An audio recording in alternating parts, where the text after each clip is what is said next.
দেশ জুড়ে চলছে অষ্টাদশ লোকসভা নির্বাচন। ইতিমধ্যেই সেই নির্বাচনের 4 দফায় ভোট গ্রহণের প্রক্রিয়া সম্পন্ন হয়ে গিয়েছে। এখনও বাকি আছে আরও 3 দফার ভোট গ্রহণের পালা। তারপর 4 জুন এই মহাযুদ্ধের হবে ফলাফল ঘোষণা। তারপর প্রত্যাহার করা হবে আদর্শ আচরণবিধি। সাধারণত নয়া সংসদ গঠিত হলেই সেই আদর্শ আচরণবিধি প্রত্যাহার করা হয়।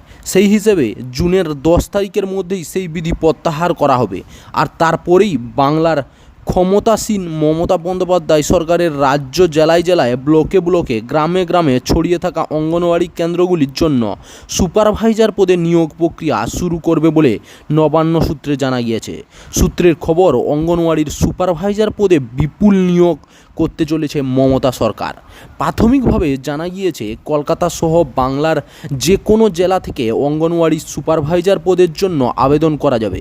তবে আবেদনকারীকে আবশ্যিকভাবে এ রাজ্যের বাসিন্দা হতে হবে। যদিও আদর্শ আচরণবিধি লাগু থাকায় এখনও এই পদের জন্য কোনো নিয়োগ বিজ্ঞপ্তি প্রকাশিত হয়নি, তবে ভোট মিটলেই তা প্রকাশিত হবে বলে জানা গিয়েছে। সূত্রের খবর, অঙ্গনওয়াড়ি সুপারভাইজার পদে রাজ্য সরকারের 13,225 জনকে নিয়োগ করবে। সংশ্লিষ্ট পদে আবেদনকারীর ন্যূনতম বয়স হতে হবে 18 বছর। তবে এই পদের জন্য সর্বোচ্চ 42 বছর বয়স পর্যন্ত আবেদন করা যাবে। একই সঙ্গে এই পদের জন্য রাজ্যের বাসিন্দা এমন যে কোনো মহিলা ও পুরুষ প্রার্থীরা পাঠাতে পারবেন দরখাস্ত। তবে প্রার্থীদের আবশ্যিকভাবে উচ্চ মাধ্যমিক পাস করতে হবে। যদিও স্নাতক উত্তীর্ণরাও এতে আবেদন করতে পারবেন।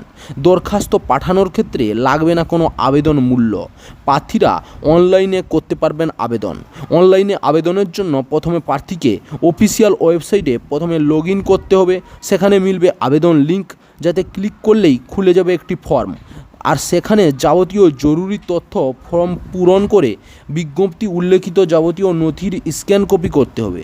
তারপর ওই স্ক্যান কপি আপলোড করতে হবে।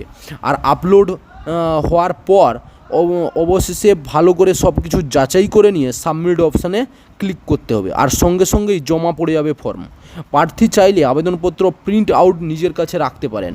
এই পদে আবেদনের ক্ষেত্রে বেশ কিছু জরুরি নথির স্ক্যান কপি আপলোড করতে হবে। তার মধ্যে রয়েছে শিক্ষাগত যোগ্যতার মার্কশিট এবং শংসাপত্র, জাতিগত শংসাপত্র, বয়সের প্রমাণপত্র, পাসপোর্ট সাইজ ছবি ও অন্যান্য জরুরি ডকুমেন্ট। জুন মাসের লোকসভা ভোটের পরেই এই সংক্রান্ত বিজ্ঞপ্তি জারি করবে রাজ্য সরকার। তারপরেই শুরু হবে আবেদন প্রক্রিয়ার কাজ। পুজোর আগেই নিয়োগ প্রক্রিয়া সেরে ফেলা হবে বলেই নবান্ন সূত্রে জানা গিয়েছে। চাকরির খবর থেকে শুরু করে নিয়োগের খবর থেকে শুরু করে ঝড় ঝঞ্ঝা, দেশ বিদেশ, রাজ্য, জেলা এবং আপনার শহরের খবর একটা চ্যানেল আমাদের newsbangla.com-এ সবার আগে আপনারা পেয়ে যাবেন। তাই চ্যানেলটাকে অতি অবশ্যই সাবস্ক্রাইব করে পাশ থেকে বেল আইকনটা ক্লিক করে অল নোটিফিকেশন অন করে রাখুন। জয় হিন্দ, জয় ভারত।